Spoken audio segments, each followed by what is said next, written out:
Detik.com, kantor berita resmi Republik Mimpi. Pak Wapres sepertinya terlihat sedih, mungkin terharu mendengarkan tuntutan dari teman-temannya. Mungkin bisa minum dulu? Oh iya, silakan minum, silakan. Minum.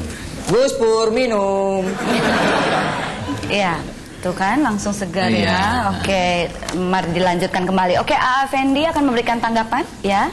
Ya, saya mungkin mau menanyakan selain tadi ya, kerugian-kerugian yang mungkin disebabkan oleh kejadian ini bagi publik, itu ada ancaman-ancaman nggak yang selama ini Anda terima misalnya? Selain tadi dilaporkan kepada Polda Metro Jaya, kami juga menerima ancaman-ancaman baik melalui telepon, melalui SMS, maupun didatangi langsung oleh orang-orang tertentu. Tertentu ini maksudnya? Artinya pada tanggal 20 Juni kami melakukan konferensi pers, tanggal 25 Juni dilaporkan kepada Polda Metro Jaya, tanggal 26 pada pukul 2.40 pagi kami di SMS dengan kata-kata, langkah Anda akan semakin sempit dan nyawa Anda taruhannya. Percaya atau tidak silahkan.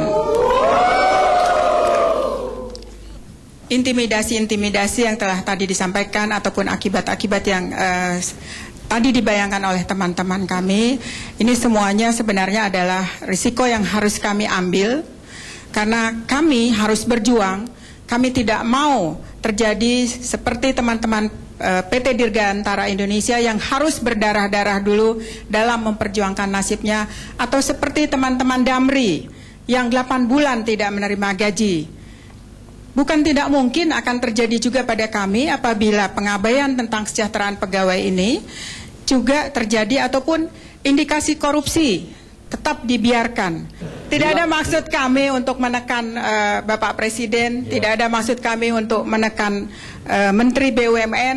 Namun demikian, fakta-fakta bahwa ribuan tanda tangan yang sekarang terkumpul ataupun fakta-fakta aksi-aksi yang telah kami lakukan adalah menunjukkan bahwa ada masalah di Angkasa Pura I, dan masalah ini nantinya tentunya akan berdampak.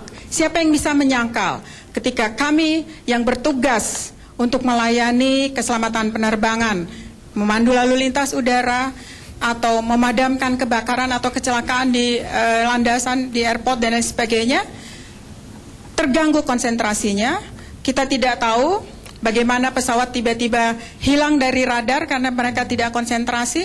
Oleh karenanya, kami berharap publik harus sangat peduli dengan masalah ini karena dampaknya adalah penurunan pelayanan. Meskipun kami akan berusaha tetap profesional, tetapi siapa yang bisa menyangkal konsentrasi menurun, semuanya akan berantakan. Terima kasih. Baik, ya. Sini ada praktisi hukum ya, Pak Firman Wijaya. Apa yang mesti dilakukan oleh teman-teman kita dari Angkasa Pura I ini?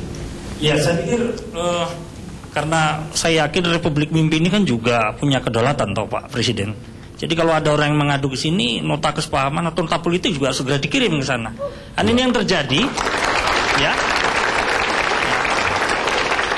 Ini yang terjadi, hukum sudah mirip dengan suara penguasa. Nah, ini tidak boleh terjadi dalam negara yang demokrasi. Jadi saya pikir apa yang terjadi pada teman-teman ini menunjukkan bahwa ada kesan negara itu terlihat demokrasi, tapi sebenarnya di dalamnya adalah elitis dan menindas. Nah, ini sesuatu yang tidak boleh. Jadi segala suatu keputusan ya yang tadi terkait dengan polemik ya, apalagi menyangkut pengungkapan korupsi, ini suatu yang prinsipil, suatu yang fundamental.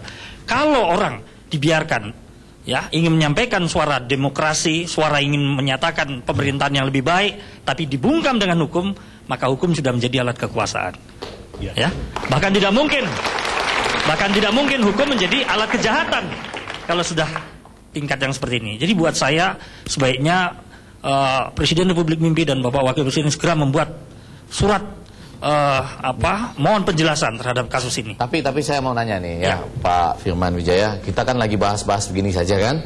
Sesudah itu kita pulang masing-masing ke rumah. Tapi besok mereka dipanggilin satu demi satu oleh polisi. Lalu kemudian ada ancaman SMS dan lain-lain lagi buat mereka. Apa yang mesti mereka lakukan ya kan? Ya, saya pikir memang ada aturan hukum yang memberikan perlindungan bagi mereka. Karena menurut saya agak aneh juga kalau seseorang ingin mengungkapkan korupsi itu dikatakan sebagai perbuatan menghina.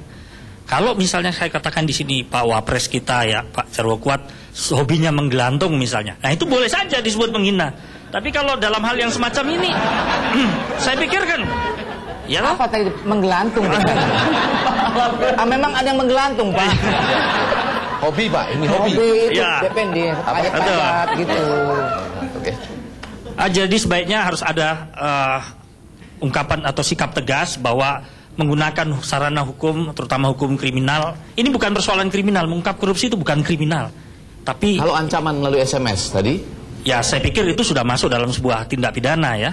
Tapi kalau ini dikaitkan dengan tadi katakanlah ini terkait dengan persoalan kekuasaan ya, yang ada di sini maka jelas saya katakan tadi hukum ini menjadi alat kekuasaan di sini. mungkin kalau boleh saya berikan catatan kepada Bapak Presiden menyambut apa yang disampaikan tadi, maka kita bisa mengirimkan semacam catatan ke negeri tetangga kita. Pasti akan saya sampaikan kepada kolega saya. Dan saya sangat appreciate pada perjuangan ibu-ibu dan bapak-bapak semua.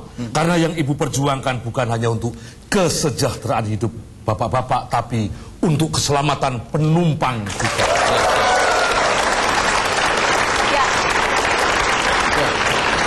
Oke, jangan kemana-mana dulu karena kita juga akan mendengarkan tuntutan yang lainnya. Fazlur Rahman akan hadir, dia akan menuntut Pak Soeharto dan dia akan hadir juga tentu bersama penasehat hukumnya. Jadi tetap di BBM, mari wujudkan mimpi jadi kenyataan.